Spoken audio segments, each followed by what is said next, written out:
Let me reassure you that the boy on the wire will not go plummeting to the ground. We can't afford to lose him. He'll be needed in the story later on. He goes down on one knee, juggling the balancing pole until he has steadied himself again. Then, slowly, shakily, he gets to his feet and moves on. There is a unanimous sigh of relief from the spectators, who break into applause and cheers as the boy springs lightly to the roof of the second building and makes a sweeping bow. The fashionably dressed young woman releases her hold on Joseph's arm. "I beg your pardon," she says. "It's all right," replies Joseph. Actually, he was enjoying it. "I was so afraid that he was going to fall." "You didn't need to be." Joseph leans closer to her and says confidentially, "If you want to know the truth, he didn't lose his balance at all. He was only pretending so the audience would applaud more." The young woman places her hands peevishly on her hips. "Well, that's a thoughtless thing to do. You've seen him perform before, then?" Joseph nods. "In fact, we live in the same boarding house." "Oh? Are you a performer, too?" No, he laughs uncomfortably. At least not yet."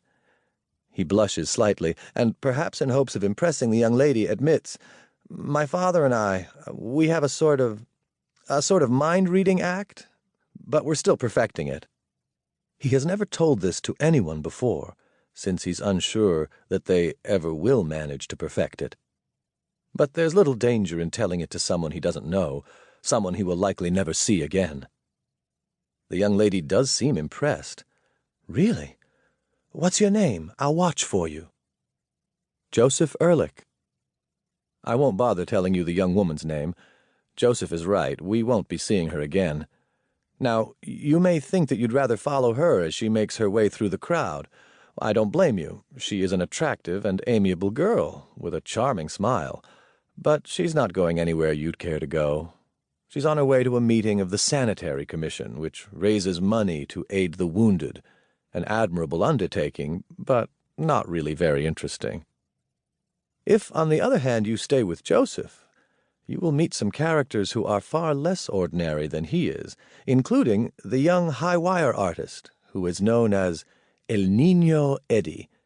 That's only his stage name, of course. His real name is Eduardo Montoya, and though the playbills and newspaper advertisements claim that he is 8, he is in fact a 12-year-old who is unusually small for his age. As Joseph heads up Louisiana Avenue, he hears his name being called, and turns to see a boy in a brown coat and cap hurrying toward him. "Eddie?" says Joseph. "Shh," says the boy. "I don't want them to know it's me." "Who?" El Niño Eddie jerks a thumb over his shoulder. "The bloodthirsty ghouls." "The spectators, you mean?" The boy nods. "If they recognize me, they'll want my autograph." "What's wrong with that? I wish somebody wanted my autograph." El Niño Eddie shrugs. "I liked it at first, but after 3 or 4 years it gets tiresome. Besides, I don't want to miss supper." Eddie and Joseph aren't paying much attention to what's going on around them. Their main concern is getting back to Mrs. McKenna's boarding house before all the food is gone. So we'll ignore them for a moment and have a look at the city for ourselves. 3 years ago, Washington had the air of a sleepy southern town, one that reluctantly came to life only during those months when Congress was in session. The war has changed all that. In addition to freed slaves and landowners forced off their land, the city teems with soldiers, and not just Union men. The number of rebels who have given up the cause and fled to the north grows daily. It's startling to see Confederate officers strolling the streets, too, in full uniform. They are not actual deserters.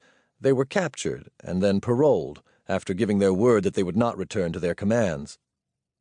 Along with the refugees, soldiers and former soldiers, the city has attracted a large number of opportunists. They know how carelessly, even foolishly, enlisted men will part with the wages for which they have risked their lives, and they are determined to profit from it.